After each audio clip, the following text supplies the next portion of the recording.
Desde el principio de los tiempos, el ser humano ha sentido una pregunta clavada en el alma. ¿De dónde venimos? No solo como especie, no solo como cuerpo, sino como conciencia. Antes de las ciudades, antes de los imperios, antes de los templos y las escrituras, la humanidad miró al cielo, a la tierra, a los ríos y a los árboles, buscando una respuesta. Y en medio de esa búsqueda aparece una imagen que ha sobrevivido durante milenios: el Jardín del Edén. Un lugar perfecto, un paraíso original, un espacio donde la humanidad vivía en armonía con Dios, con la naturaleza y consigo misma. Pero aquí comienza el misterio. ¿Fue el Edén solamente un símbolo espiritual? ¿Fue una región real de la tierra? ¿Fue una memoria antigua de una civilización perdida? ¿O representa algo todavía más profundo, el momento en que el ser humano perdió una conexión sagrada con su origen? Hoy vamos a entrar en una de las historias más antiguas y enigmáticas de la humanidad, no para repetirla de forma superficial, sino para mirarla desde varias capas: bíblica, simbólica, histórica, sumeria, espiritual y alternativa. Porque tal vez el Jardín del Edén no sea solamente un lugar perdido. Tal vez sea una pregunta que todavía nos persigue: ¿dónde estaba el paraíso y por qué fuimos expulsados de él? Para entender el misterio, debemos regresar al texto más conocido, el libro del Génesis. Este relato ha cautivado a la humanidad por milenios, guardando secretos entre sus líneas. Las palabras del Génesis nos invitan a un viaje hacia nuestros orígenes más remotos. Allí se nos dice que Dios plantó un jardín en Edén, hacia el oriente, y en ese jardín colocó al ser humano en una armonía perfecta con la creación. El Edén no era solo un lugar físico, sino el centro de un propósito divino, no como esclavo, no como accidente, no como criatura perdida, sino como guardián. El hombre fue investido con una dignidad única. Su mirada estaba puesta en el horizonte de una responsabilidad sagrada. El texto dice que el hombre fue puesto allí para cultivar y guardar el jardín. Esa frase es importante. Revela el papel activo de la humanidad. Cuidar la vida era su misión primordial en este santuario terrenal, porque el Edén no aparece simplemente como un lugar de descanso. Aparece como un espacio sagrado, un santuario vivo, donde la humanidad tenía una tarea: ser el puente entre lo terrenal y lo divino. En el centro del jardín aparecen dos árboles misteriosos: el árbol de la vida, símbolo de la eternidad y la conexión con Dios, y el árbol del conocimiento del bien y del mal, un umbral de decisión. Dos caminos, dos naturalezas, presentes en el corazón mismo del paraíso. Desde ese momento, el Edén deja de ser solo un paisaje hermoso. Se convierte en un escenario cósmico, donde se juega el destino de todos. Una memoria oculta que aún resuena en lo más profundo de nuestra alma. Pero el Génesis no describe el Edén como una idea abstracta.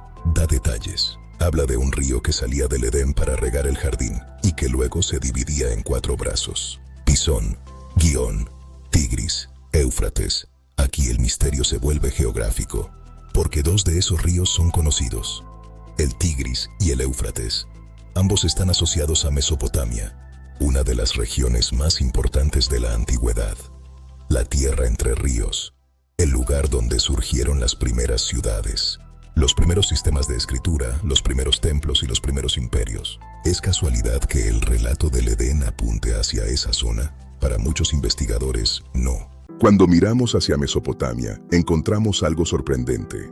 Los pueblos antiguos también hablaban de lugares primordiales, regiones puras, tierras sagradas, jardines de los dioses, montañas divinas, islas benditas. En los textos sumerios aparece una tierra llamada Dilmun.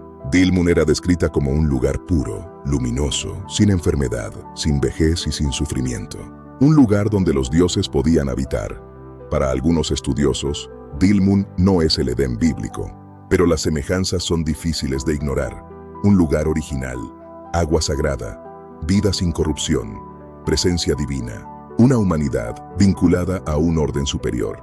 También existen relatos mesopotámicos sobre sabiduría perdida, sobre seres antiguos que enseñaron conocimientos a la humanidad y sobre una edad anterior al caos. La pregunta es inevitable. ¿Estamos viendo historias diferentes o fragmentos de una memoria común? Tal vez distintas culturas conservaron, cada una a su manera, la nostalgia de un tiempo original. Un tiempo donde el mundo parecía más cercano a lo divino. La Biblia lo llama Edén. Los sumerios hablaron de tierras puras y moradas de dioses. Otras culturas hablaron de edades doradas, islas sagradas o montañas celestiales. El nombre cambia, pero el patrón se repite. Hubo un comienzo mejor, hubo una ruptura, hubo una pérdida, y desde entonces la humanidad vive intentando regresar.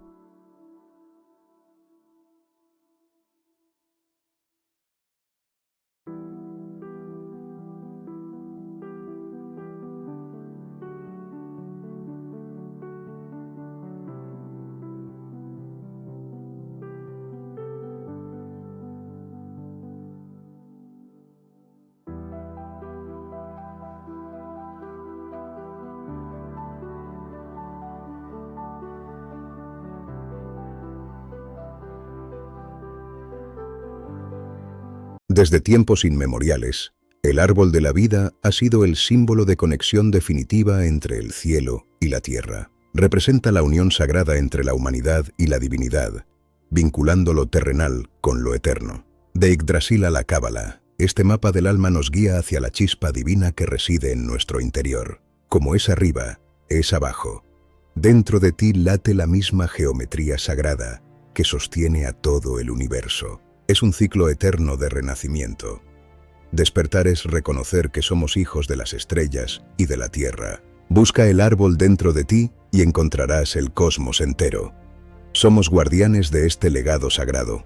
Desde el principio de los tiempos, la humanidad ha buscado un puente entre lo terrenal y lo eterno. El árbol de la vida, más que un mito, es la representación de nuestra conexión intrínseca con el tejido mismo del universo. Los antiguos sabios conocían su secreto. No somos observadores, somos parte de la gran red de la existencia. Como las estaciones, el árbol nos enseña que la vida es un flujo constante de renovación y renacimiento. La estructura del cosmos está escrita en sus raíces, una arquitectura divina que nos sostiene a todos. El árbol de la vida nos invita a reconectar con nuestra esencia. Explora, aprende y despierta tu chispa divina. Suscríbete y activa la campana para descubrir más misterios ancestrales. La búsqueda continúa. El segundo árbol es aún más enigmático. El árbol del conocimiento del bien y del mal. Durante siglos, muchos han pensado que este árbol representa simplemente el conocimiento, pero el texto es más profundo. No se trata de estudiar, no se trata de aprender, no se trata de usar la razón. La sabiduría en la Biblia no es mala. El problema no es conocer. El problema es querer definir el bien y el mal sin Dios. Ese es el centro de la tentación. La serpiente no le dice a la humanidad, van a ser más inteligentes, le dice algo más peligroso. Serán como Dios. Ustedes decidirán por sí mismos qué es bueno y qué es malo. Ya no recibirán la verdad, la fabricarán. Continúa en el siguiente bloque. La caída no comienza con una fruta, comienza con una sospecha. ¿Y si Dios está ocultando algo? ¿Y si el límite no es protección sino control? ¿Y si la criatura puede ocupar el lugar del Creador? Esa pregunta sigue viva. Cada civilización la ha repetido, cada imperio la ha repetido, cada ser humano la repite en su interior. El Edén no es solo una historia del pasado, es una historia que ocurre todos los días, cada vez que el ser humano cree que puede vivir sin verdad, sin límite y sin Dios.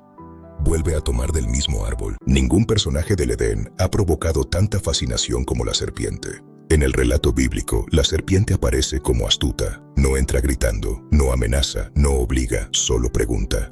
Y esa es su arma más poderosa, con que Dios os ha dicho. La serpiente no empieza negando a Dios de forma directa. Empieza deformando su palabra. Ese detalle es clave.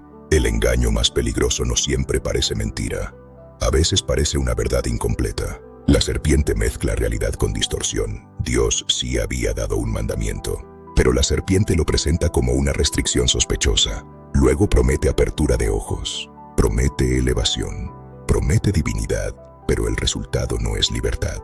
Es vergüenza, continuará. Antes de la caída, el ser humano estaba desnudo y no se avergonzaba. Después, se esconde. La conciencia despierta, sí, pero despierta rota. El ser humano ahora conoce el bien y el mal, pero no desde la pureza, sino desde la culpa. La serpiente también tiene un simbolismo amplio en muchas culturas. A veces representa sabiduría, a veces renovación, a veces poder subterráneo, a veces caos, a veces engaño.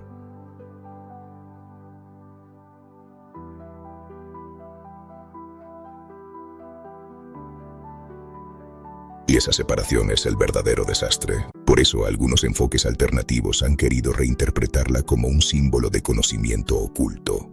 Pero dentro del relato bíblico, su papel es claro. La serpiente no libera al ser humano, lo separa de la fuente de la vida. Y esa separación es el verdadero desastre. El engaño más peligroso parece una verdad incompleta. Y esa separación es el verdadero desastre. El engaño más peligroso parece una verdad incompleta.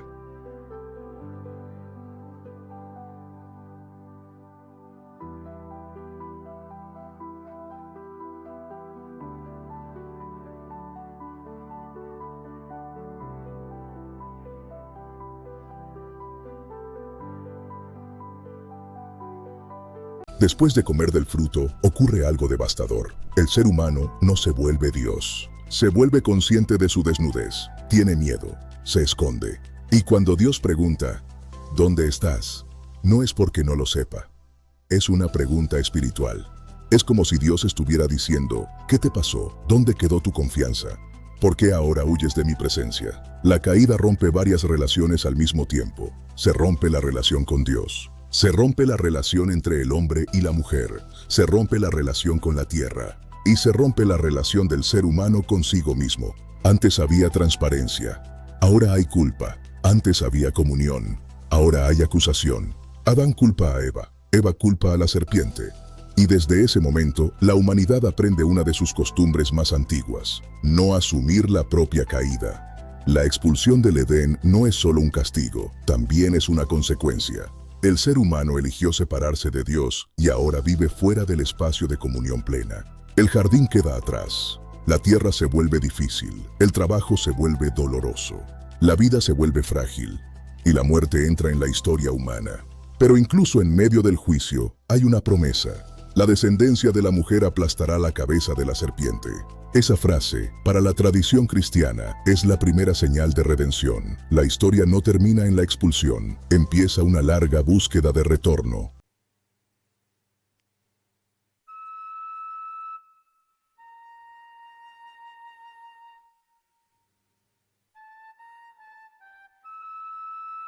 Ahora entremos en una capa más alternativa.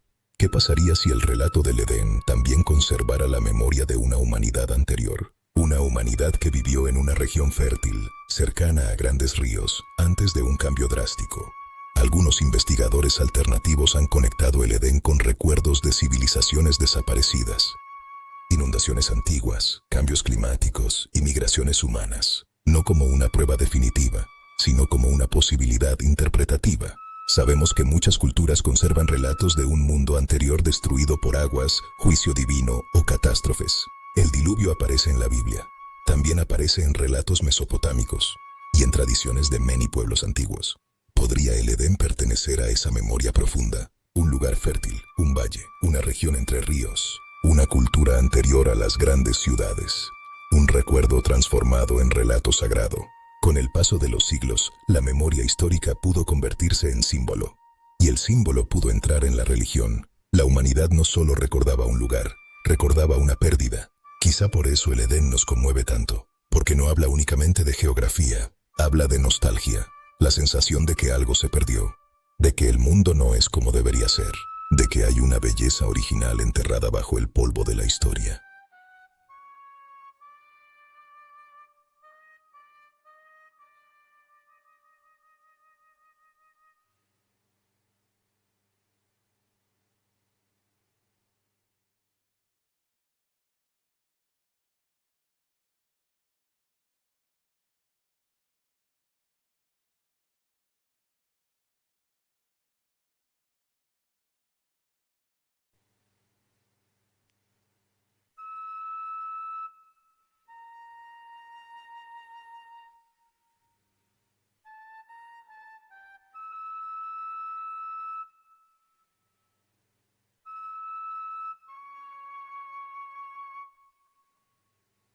Pero hay otra lectura. El Edén es mucho más. Tal vez el Edén no solo estaba fuera del ser humano, tal vez también estaba dentro. Un paraíso en el alma, un estado de inocencia profunda y pura en el origen, una conciencia sin división. Una vida alineada con Dios, con la creación y con la verdad. En esa lectura, La expulsión del Edén representa la pérdida de la unidad interior. El ser humano deja de vivir desde la confianza y empieza a vivir desde el miedo. Deja de recibir la vida como don y empieza a poseerla como conquista. Deja de escuchar la voz de Dios y empieza a escuchar la voz de la sospecha. Por eso, el Edén sigue siendo actual. Cada persona lleva dentro una especie de memoria del paraíso, la búsqueda de paz, la necesidad de hogar, el deseo de eternidad, la nostalgia de algo puro. El jardín del Edén sigue siendo un misterio, pero cada descubrimiento nos acerca a comprender los orígenes de la humanidad y nos invita a cuestionar lo que creemos sobre nuestra historia. Explora la historia olvidada. Suscríbete y activa la campana para descubrir más misterios antiguos.